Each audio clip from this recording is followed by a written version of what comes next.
Bom, bom dia a todos, pessoal. Começando então a segunda aula de eletiva. A nossa eletiva chama-se Animais Peçonhentos de Interesse Médico.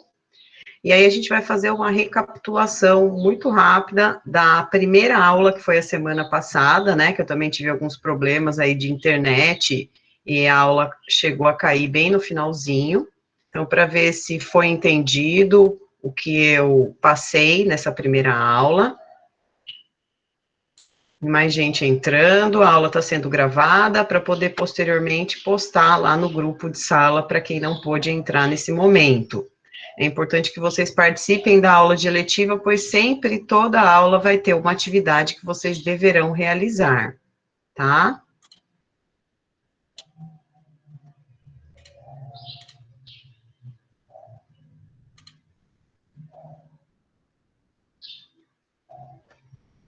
Bom, vocês vão estar vendo aí, então, na tela de vocês, aqui o que eu escrevi sobre a aula.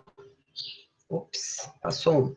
A aula anterior. Então, na aula anterior, que foi a primeira aula da nossa eletiva, eu apresentei para vocês a eletiva sobre esses animais peçonhentos de interesse médico, e a gente realizou a leitura e fez a análise de vários dados estatísticos que foram apresentados através de mapas, de gráficos e de tabelas sobre os acidentes ocasionados por esses animais no Brasil. Então, a gente falou de 3 animais peçonhentos, a gente falou das cobras, das aranhas e dos escorpiões. A gente viu regiões onde acontecem o maior número de acidentes, a gente viu, além dessas regiões do Brasil, a gente focou um pouco também no estado de São Paulo, onde acontecem os casos de acidente, viu a parte do corpo onde essas pessoas são geralmente picadas por esses animais. Então, foram todos dados levantados aí por agências de saúde, agências epidemiológicas, centro de zoonoses, que publicaram insights específicos, e de lá eu tirei esses resultados.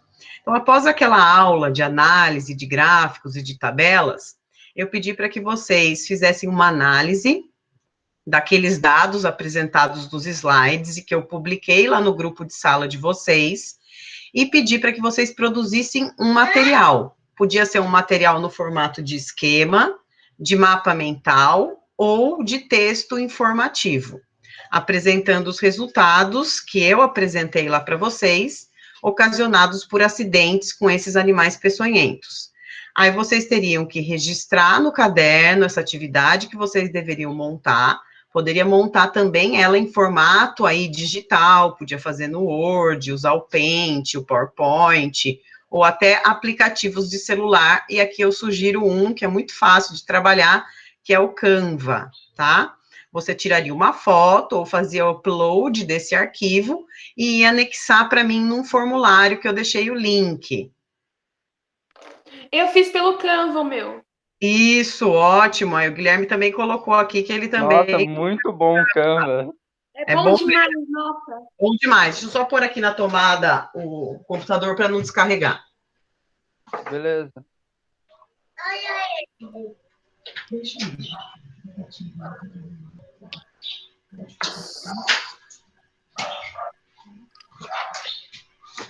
Isso, então o Canva aí o pessoal usou, Giovana, Guilherme, é muito bom mesmo, é super fácil, tem algumas partes que é paga no Canva, né, mas tem muita coisa gratuita e interessante.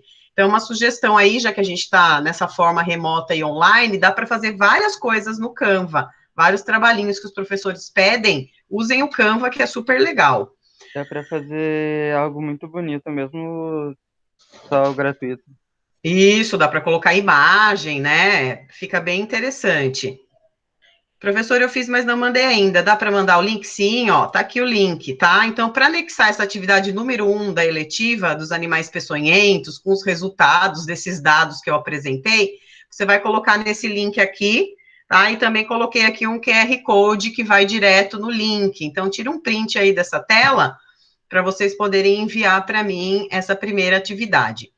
Hoje também, vou lembrar vocês que a coordenadora possivelmente vai mandar mensagem nos grupos dizendo que o site da escola está liberado hoje com a segunda atividade de formulário de todas as disciplinas. Então, tem lá segundo formulário de biologia para fazer, E também tem o da eletiva para vocês. Lá no da eletiva, eu coloco o link para vocês anexarem essa atividade 1, porque muita gente ainda não fez, e também deixo o link para essa atividade 2, que vai ser da aula de hoje.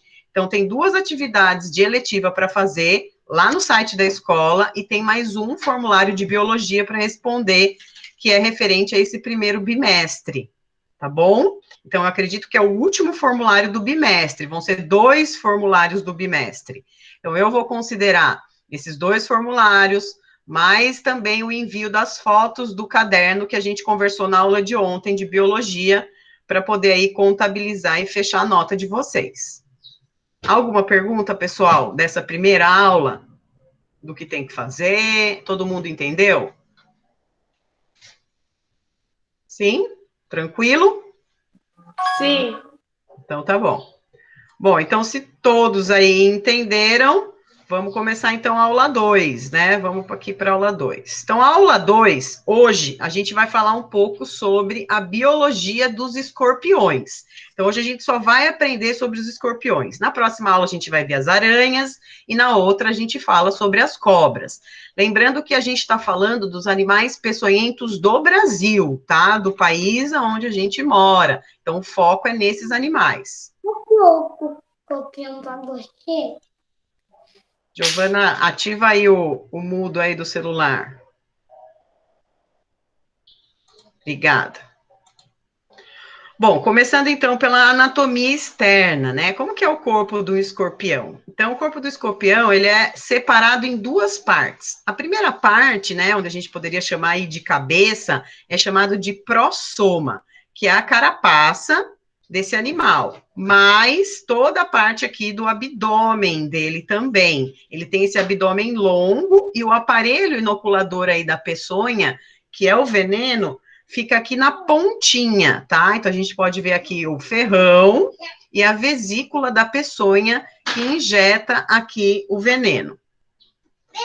Bom, no meio aqui da carapaça, a gente tem aqui um par de olhos grandes, então o escorpião, ele tem esses olhos bem grandes, e de 2 a 5 pares de pequenos olhos laterais. Então, tem um olho central aqui e outros de 2 a 5, dependendo aqui do tamanho do escorpião, olhinhos laterais. Isso não significa que ele seja um animal que enxerga bem, tá? Não significa, ele tem muitos olhos, então ele enxerga bem. Não.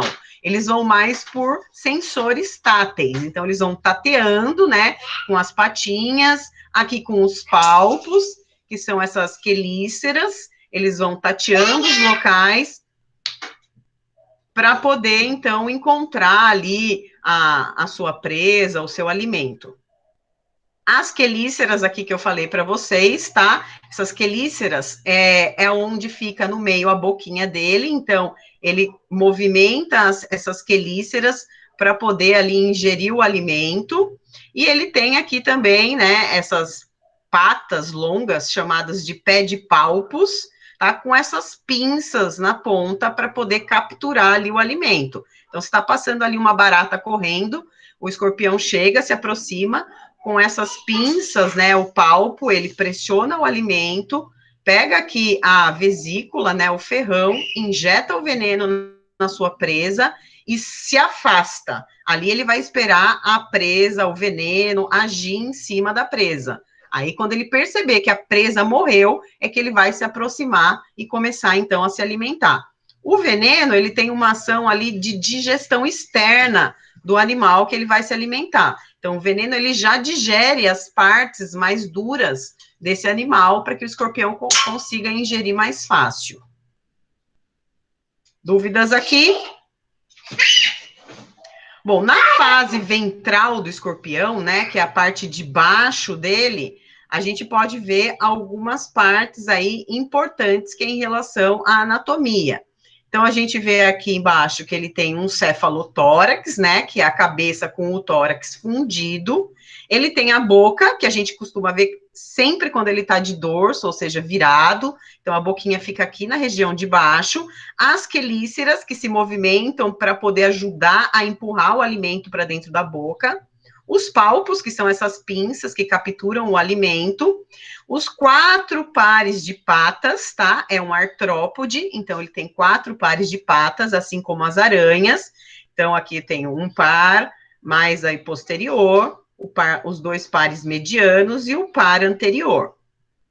Ele tem aqui nessa região, né, que parece mais ali a cauda, mas ainda não é, a gente chama ele de pré-abdômen, a gente tem os orifícios respiratórios, por onde ele respira, né, que são cavidades por onde entra o oxigênio, o abdômen, que seria todos os segmentos até chegar no final da cauda, e o ânus dele fica antes do ferrão, no último segmento aqui do abdômen. Então, é por aqui que ele defeca, que ele urina, só que isso tudo sai de uma forma líquida, tá? Tanto as fezes, é tudo líquido, e ele é de coloração esbranquiçada. Bom, e quais são as principais características agora das várias espécies de escorpiões peçonhentos que a gente tem no Brasil? Então, vocês viram ali a anatomia do escorpião, geral. Todos os escorpiões são daquele formato. Agora, a gente tem algumas características desses escorpiões peçonhentos. Então, os escorpiões peçonhentos do Brasil são 4 espécies que a gente tem aqui, tá? Essas 4 espécies são do mesmo gênero, que é o gênero Titius, só que muda o nome da espécie de acordo com a região onde eles são encontrados. Então, eu tenho um mais amarelado, né? Eu tenho o que é amarelado mais aqui no abdômen e nos membros, né? Nas patas e também nos palpos. Eu tenho o escorpião preto ou escorpião marrom, e eu tenho aquele de coloração mais avermelhada, mais amarronzada. Então, essas são as 4 espécies que existem no Brasil. Essas espécies têm o mesmo gênero, tá? O que muda é a espécie de cada um deles. Então, a primeira espécie, né, é o Titius cerulatus. Ele tem maior predominância no sul e no sudeste do Brasil. Então, aqui onde a gente mora, que é o sudeste, a gente encontra mais dessa espécie. Ele é conhecido como escorpião amarelo.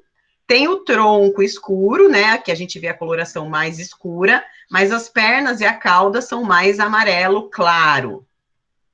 É o tipo mais perigoso e o que causa mais acidentes graves com registro de óbito, principalmente em crianças.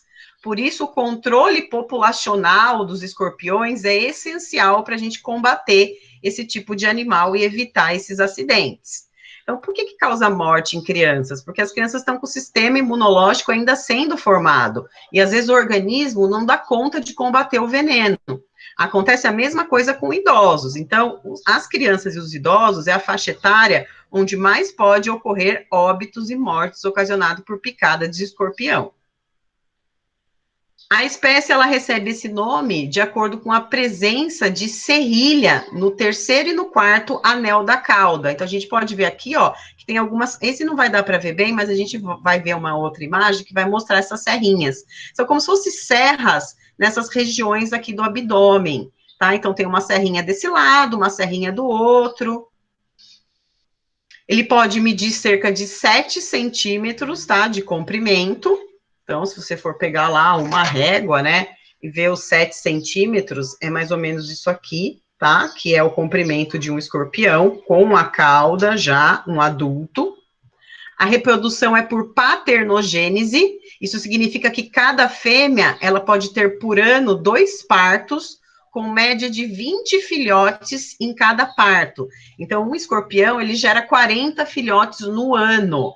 Paternogênese significa que não precisa do macho para copular a fêmea. A fêmea, ela já desenvolve óvulos fecundados. E esses óvulos, eles eclodem, né, para fora do corpo, e o escorpião, ele carrega os filhotinhos aqui no dorso do corpo por um certo período de tempo. Eles vivem cerca de 4 a 10 anos, um escorpião, chegam a ter aí, durante toda essa fase de vida deles, de 160 a 400 filhotes durante toda a vida. Então, por ano, cerca aí de aproximadamente 40 filhotes. Durante a vida inteira, pode chegar a ter até 400 filhotes durante todo o ciclo de vida dele. Então, esse é o escorpião da nossa região aqui, do sul e do sudeste. Ele é chamado de escorpião amarelo, tá? O nome científico, Titius cerulatus. Aqui a gente pode ver, olha, os escorpiõezinhos sendo carregados no dorso do escorpião, certo? Aqui a gente vê bonitinhas aquelas serrilhas que eu falei para vocês, ó, são essas serrinhas que são apresentadas aqui nesse segmento dos abdômenes. Aqui a gente vê onde o veneno fica acumulado nessa bolinha, e aqui o ferrão inoculador de veneno. Geralmente ele sempre está com a cauda desse formato. Quando ele se sente ameaçado é que ele desenrola, então, essa cauda, e aí, então, ele, muito agressivo, vem para cima para poder picar. Tá? Então, a gente vê aqui esses filhotes, conforme eles vão amadurecendo, a carapaça vai ficando mais firme, né, eles vão descendo do corpo da fêmea. As fêmeas também, elas são canibais, tá? Se elas se sentirem com fome, elas podem acabar se alimentando desses filhotes. Ainda sobre esse escorpião amarelo, que a gente está falando, que é o Titius cerulatus, o veneno, ele age no sistema nervoso da pessoa que foi picada. A picada, ela é extremamente dolorosa, e a dor se dispersa por todo o corpo. Então, o veneno, ele vai, né, sendo espalhado, e a dor vai sendo espalhada também. O veneno, ele incide sobre uma região do nosso encéfalo que controla os movimentos respiratórios e cardíacos, tá? E pode fazer com que a vítima venha a morrer por parada respiratória, tá? Então, essas seriam as consequências aí de uma picada por um escorpião. Então, aqui, né, 7 centímetros de comprimento, pode viver até 10 anos, ataca somente quando se sentir ameaçado, possui pernas e caudas de coloração amarelo clara e o tronco mais escuro. E a quantidade aí de filhotes que pode ter. Atenção, em caso de acidentes de escorpião, tem gente que acha que pode tentar sugar, né, o veneno. Então, não pode se fazer isso. Não pode prender o lugar onde picou para tentar impedir que o sangue circule pelo corpo, porque senão aquela região, ela pode sofrer uma necrose, tá? Que é uma falta ali de oxigenação sanguínea e pode vir até o caso de poder amputar essa parte do corpo, se for um dedo, um braço, o dedo do pé, né, o pé. Então, a gente nunca pode evitar com que o veneno se espalhe pelo corpo. A gente tem que deixar o veneno se espalhar para que o nosso organismo, ele consiga, então, lutar contra esse veneno. A gente vai ver que tem casos de pessoas que, se forem picadas, vão precisar tomar um soro anti-escorpiônico. A segunda espécie do Brasil é o Titius stigmurus, tá? Ele já é bem mais amarelo, chamado de escorpião amarelo do Nordeste. Ele é parecido com o Titius cerulatus, tanto no comportamento quanto na coloração, mas ele possui essa faixa escura longitudinal na parte do dorso do seu mesossoma, e uma mancha de formato triangular no mesossoma. Então, aqui, ó, a mancha triangular nessa parte do mesossoma, e essa mancha longitudinal bem no meio aqui da região do corpo. Tá? Então, essa é a diferença, é um escorpião do Nordeste. Ele também possui aquela serrilha aqui nessas regiões de segmentos da cauda, entretanto, ela é menor, então o comprimento dela é menorzinho.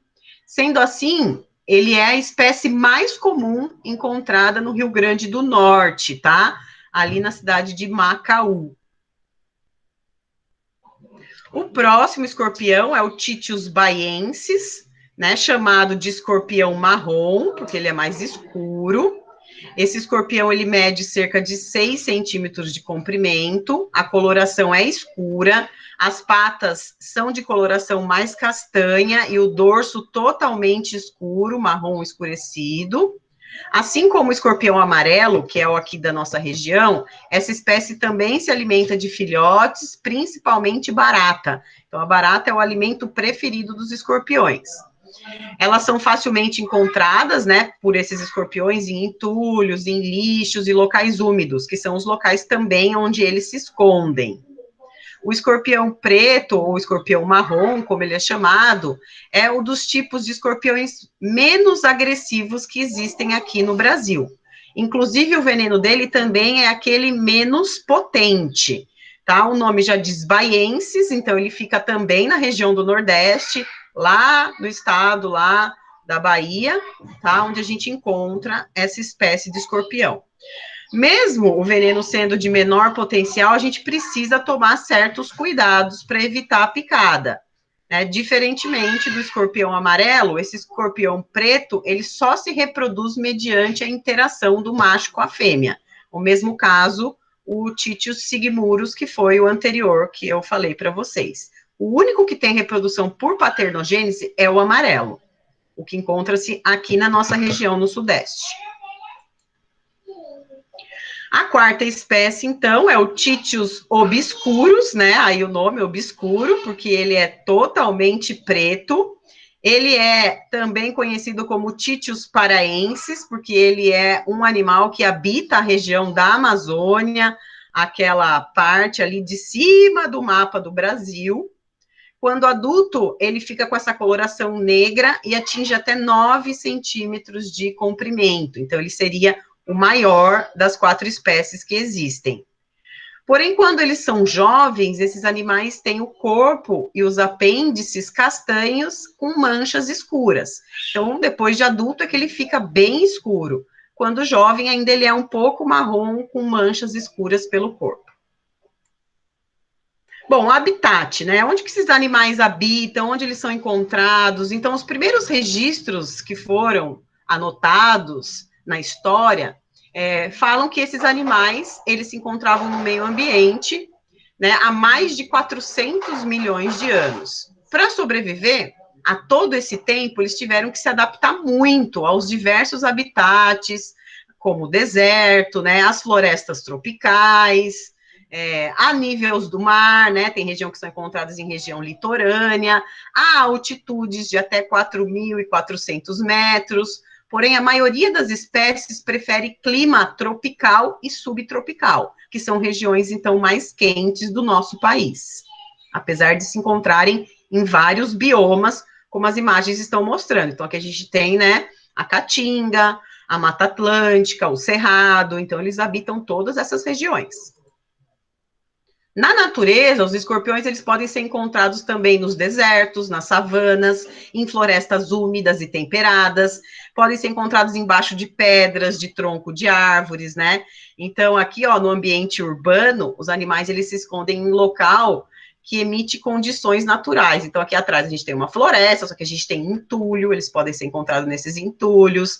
Aqui a gente vê um escorpiãozinho aqui no tronco de uma árvore. Olha, em frestas, né, no chão, às vezes tem um buraco ali na parede, bem no cantinho, eles podem se esconder nessas frestas, embaixo aqui, ó, de pedras, tá, em locais onde tem lixo jogado, amontoado, então esses escorpiões, eles se encostam, e eles, como são bem achatadinhos, eles entram em qualquer buraquinho, então aí a gente tem que tomar muito cuidado.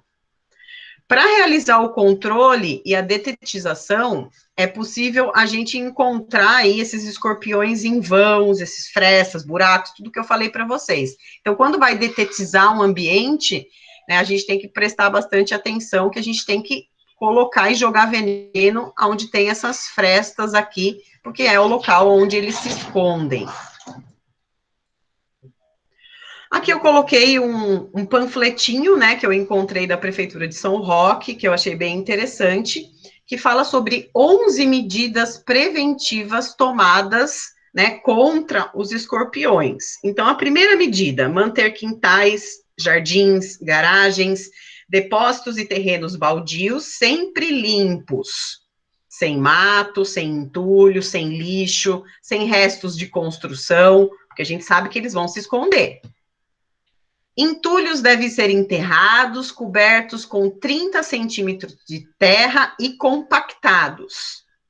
Todo ralo deve ter sifão, né? Então, sifão é aquele cano, né, por onde a água entra e vai para o encanamento. Porque se tiver sifão, é mais difícil do escorpião subir para o ralo. E o ralo, ele tem que ser fechado, tem que ter aquelas telinhas de vedação, porque eles podem também subir pelo ralo do banheiro, por um ralo que tenha na cozinha, no quintal, porque eles vêm pelas tubulações. Vedar a soleira de porta, né? Tem gente que coloca aquelas vedações que entram por debaixo das portas, para que não entre nenhum bichinho por esses cantinhos. Também existem rodinhos, né, que dá para colocar nas frestas ali debaixo das portas. Manter móveis, camas, berços, colchões, sofá, cortina, tudo afastado da parede. Então, geralmente a gente não pode encostar nada, porque os escorpiões sobem pela parede. Então, se a gente não quer escorpião na cama, a gente evita de deixar encostado na parede. Manter as roupas de cama, as cortinas, também afastadas do chão, tá? Cerca de 10 centímetros afastados. As camas têm que ter pezinho, né? Não pode ser aquela cama direto no chão. Não deixar roupa, toalha, calçados e brinquedos no chão, no quintal, espalhados pela casa. E sempre quando você for pegar alguma coisa que estava no chão, dá uma chacoalhada antes para ver se não tem nada. Vedar frestas de caixas de inspeção, né, caixas de gordura em locais onde tem, caixas de energia, caixa elétrica, né, geralmente onde ficam os disjuntores nas caixas, também tem que deixar fechadinho aquelas caixas de energia, para eles não entrarem e se esconderem dentro. Sempre verificar o aparecimento de frestas e buracos e vãos em muros, em calçadas, nas paredes, né, e sempre que possível vedar, colocar ali um cimento, né, até mesmo uma forma de vedação ali de outra forma, durepox, às vezes eu coloco, às vezes eu vejo umas frestinhas, eu pego a massinha de durepox e vou tampando essas frestinhas. Manter os gramados na casa que tem grama sempre aparado, não deixar o mato muito alto, porque ele também pode se esconder no meio do mato, né? E quando tiver telhas, tijolos, blocos, madeiras, esteja fazendo alguma reforma em casa, e a gente vai mexer nesses materiais, tem que usar luva, porque geralmente eles também se escondem naqueles buracos dos tijolos da cerâmica. Então, usar luva para poder evitar ali um acidente. Bom, e quais são os sintomas das picadas pelos escorpiões? Então, o veneno do animal, ele estimula uma terminação nervosa sensitiva no nosso corpo, o que vai resultar em sintomas como dor intensa, edema, tá? E até eritemas discretos, que são essas manchas que podem aparecer no corpo. A pessoa, ela vai sentir inchaço na região, vermelhidão leve, pode suar bastante, tá? Principalmente em torno ali da picada, e sentir alguns arrepios naquela região. Então, aqui eu peguei algumas imagens, né? Aqui, olha, a picada no dedo, uma picada aqui, ó, no tornozelo, essa outra picada aqui, que também foi uma picada no braço, tá? Então, forma aqui, ó, bolinhas, né? Essas bolinhas não podem ser estouradas, a gente tem que deixar ela cicatrizar naturalmente. Eventualmente, as pessoas aí afetadas, que são picadas, também podem ter mioclonias e fasciculações, que são contrações dos músculos de forma incontrolável. Então, a gente vai ver que o músculo começa a contrair, dilatar. Se isso acontecer, né, é porque é uma reação aí da picada. Além da produção excessiva de saliva, e a respiração fica de forma ofegante, cansativa. O que fazer, então, se você for picado por um escorpião? Então, em caso de acidente, lave o local da picada com água e sabão. Em seguida, faça compressa com água morna no local. Se for possível, você captura o animal para poder ser identificado, para saber que espécie que te picou. Nunca você deve, como eu já comentei lá no início, impedir a circulação do sangue, nem fazer cortes naquela região para tentar com que o veneno saia dali, porque como a gente sabe, cai na corrente sanguínea, vai para o sistema nervoso do corpo, e a gente não pode bloquear que isso aconteça. Procure uma unidade de saúde mais próxima da sua casa, a fim de realizar uma avaliação médica ali do local, para que o médico, então, diga se você vai precisar de algum outro protocolo aí de cuidado, se vai precisar tomar o soro, porque existe um soro contra a picada de escorpião, mas quem vai dizer se você vai precisar ou não é o médico, após uma avaliação ali do local onde você sofreu a picada. Nem todos os pacientes, né, vão precisar desse soro anti-escorpiônico, Quando as pessoas, se forem picadas, né, quando chegarem ao centro de saúde, vão receber apenas remédios que aliviam a dor, porque é uma dor muito intensa, uma vez que o nosso próprio organismo, como eu já disse, ele é capaz de eliminar essas toxinas, essa peçonha, de forma natural. Só que a gente tem que ter esse sistema imunológico protegido, né, íntegro, ou seja, eu não posso ter problemas de saúde, eu tenho que ser uma pessoa já adulta, quando eu sou criança eu não tenho isso, e quando eu sou idoso eu também perco bastante disso. Agora, se você pertencer a algum grupo de risco, né, for idoso, criança, ou apresentar alguma reação alérgica grave a essa picada, então o médico ele vai falar para você administrar o soro antiescorpiônico para neutralizar o veneno. Então, olha, o soro antiescorpiônico, né, como ele vem aqui dentro desses potinhos de vidro, certo? E ficam nos hospitais aí municipais mais próximos aí da nossa casa. Esse protocolo eu achei super importante, tá? É um protocolo que os médicos usam em caso de picada de escorpião. Então, a picada, ela pode ser leve, moderada e grave. E aí, em cada um desses casos, é que a gente vai ver se precisa ou não do soro. Se for uma picada leve, não vai precisar de tratamento com soro, tá? Então, a pessoa vai ter dores e parestesias, né, locais. O que são isso? São sensações cutâneas. Frio, calor, formigamento, agulhamento, adormecimento e uma leve pressão na região aonde recebeu a picada. Se a picada for moderada, você vai ter uma dor local intensa, vai ter náuseas, vai ter vômito, vai suar em excesso, vai salivar em excesso, né, vai dar taquicardia, né, que é aumentar a batida do coração, taquipneia, que é falta de ar, e aí, nesse caso, a administração de soro, cerca de 2 a 3 ampolas aí, de forma endovenosa, né, que cai na corrente sanguínea.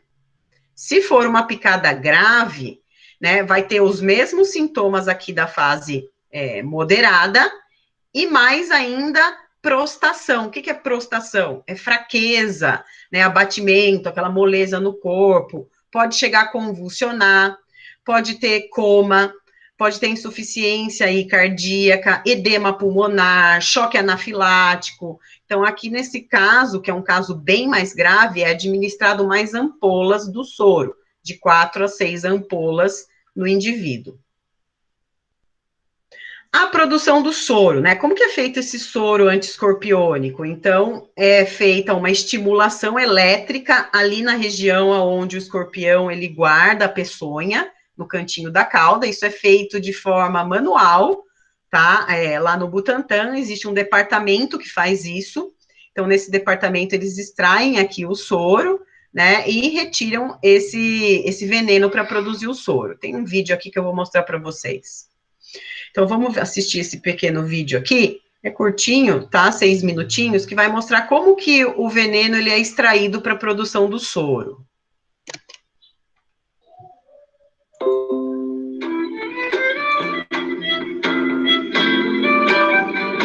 Pioneirismo na ciência.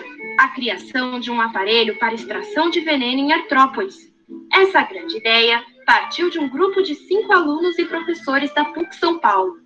Esse aparelho tem uma série de peculiaridades. Ele é um aparelho no qual a corrente que vai passar no animal é uma corrente teto, né? Ela não vai ultrapassar aquele teto que nós mesmos determinamos através do quê? Diversos testes.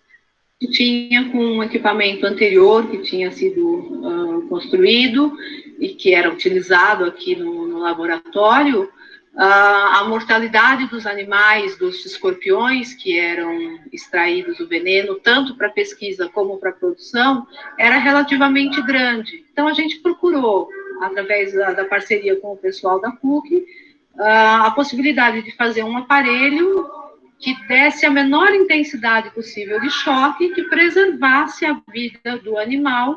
Nós temos certeza de que o animal não sofre, né?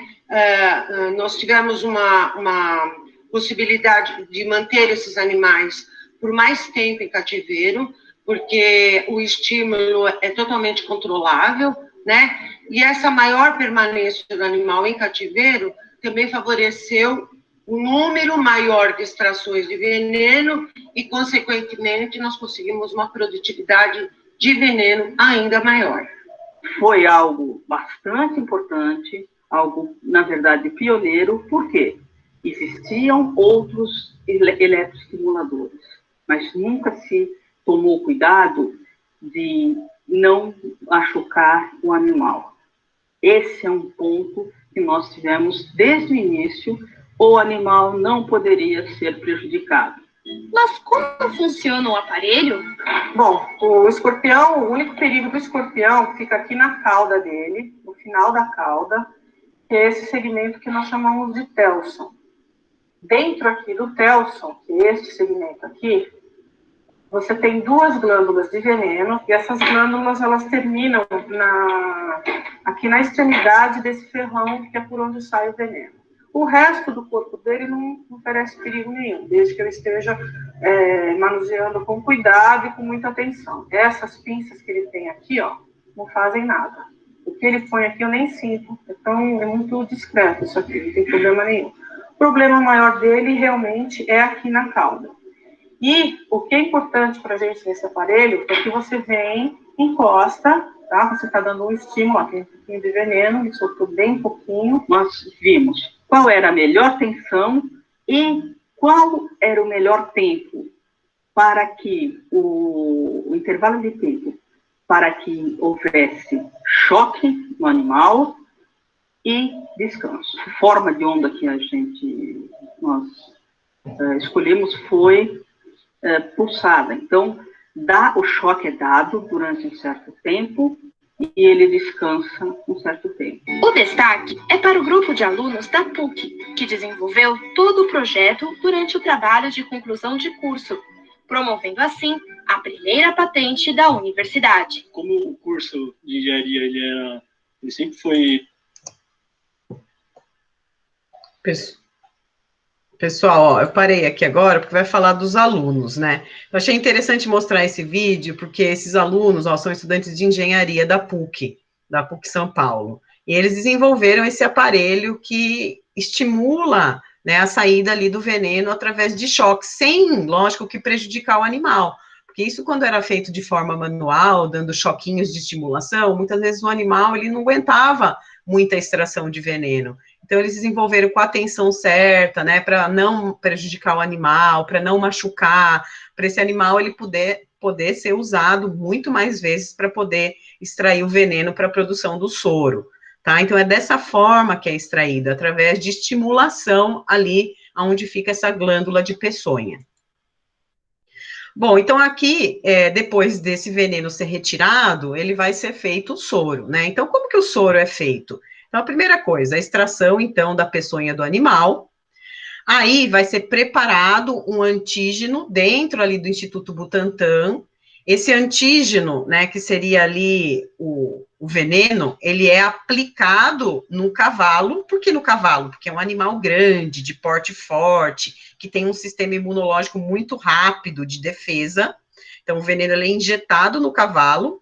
E depois de algum tempo, o animal ele começa a produzir anticorpos contra o veneno da picada.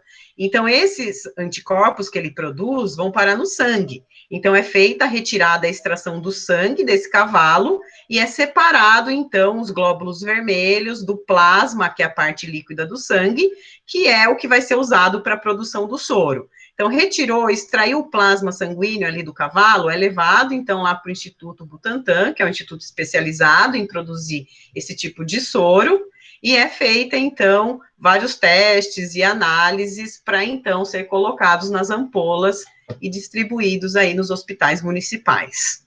Tá? Então, dessa forma. Mesma coisa, isso aqui vale para todos os tipos de soro, tá? Contra a picada de cobra, de aranha, de escorpião, o método é o mesmo. O que muda é a forma de extrair o veneno do animal.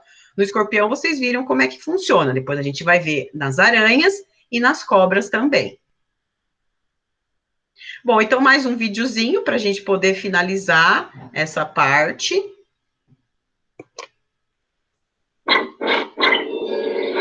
Fala, pessoal, tudo bem? Hoje eu estou no Instituto Butantan, um dos institutos mais conceituados no mundo, E hoje o assunto é escorpião. Nessa sala que eu estou aqui tem por volta de 10 mil escorpiões. Tem que ter um pouquinho de estômago para estar aqui.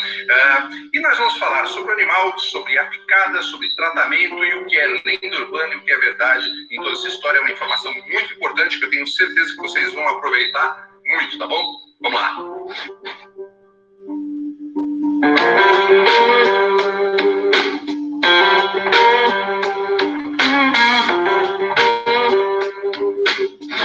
Pessoal, na descrição desse vídeo tem um menu com os temas tratados aqui. A gente começa à esquerda falando sobre o bicho e à direita sobre picadas e o que fazer. Mas eu sugiro que você assista o vídeo todo e compartilhe, porque você pode salvar uma vida. Bom, eu estou aqui com o Thiago. O Thiago trabalha no Butantan há mais de 9 anos, né? A gente está na parte de artrópodes, que é a parte que estuda aranhas, escorpiões, lagartas e produz comida também, grilos, baratas, aqui tem de um tudo. Quantos escorpiões tem nessa aula aqui? A gente tem mais ou menos 10 mil escorpiões, 10 a 11 mil escorpiões. Fácil. Hoje o assunto é escorpião e a ideia aqui é desmistificar todas as besteiras que vocês já escutaram e leram por aí. Isso aqui não tem boato, aqui é ciência, tá? Se tem um instituto que pode falar isso com maestria ao Butantan, então, se puderem também, compartilhem o vídeo, que ajuda bastante as pessoas a entenderem esses animais e pode salvar uma vida aí, correto?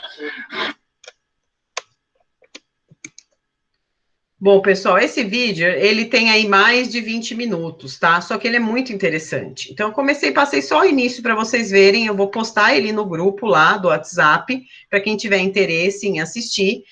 São várias lendas que as pessoas falam, se for picado vai acontecer isso. Então, ele tira várias aí dúvidas em relação a essas lendas que as pessoas contam sobre escorpiões e fala nesse vídeo. Então, fica como sugestão para quem se interessar por esse assunto, poder assistir aí depois, tá? Porque aqui eu não vou me estender muito, porque eu tenho pouco tempo.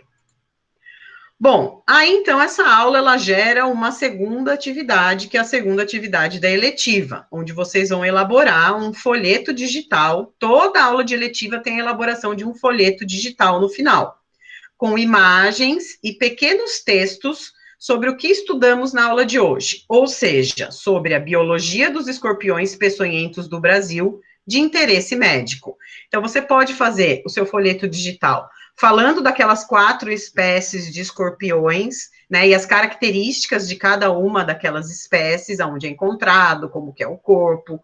Você pode fazer um panfleto falando sobre o soro antiescorpiônico, as picadas, o tipo de sintoma, como é produzido o soro. Então, vocês vão extrair alguma coisa que vocês acharam a mais interessante na aula de hoje para produzir um folheto digital. E aí vale a dica, usa o Canva, que é legal e é fácil, pode usar outros recursos digitais, só que agora não pode fazer no caderno, com caneta, com lápis, não. Dessa vez eu quero digital.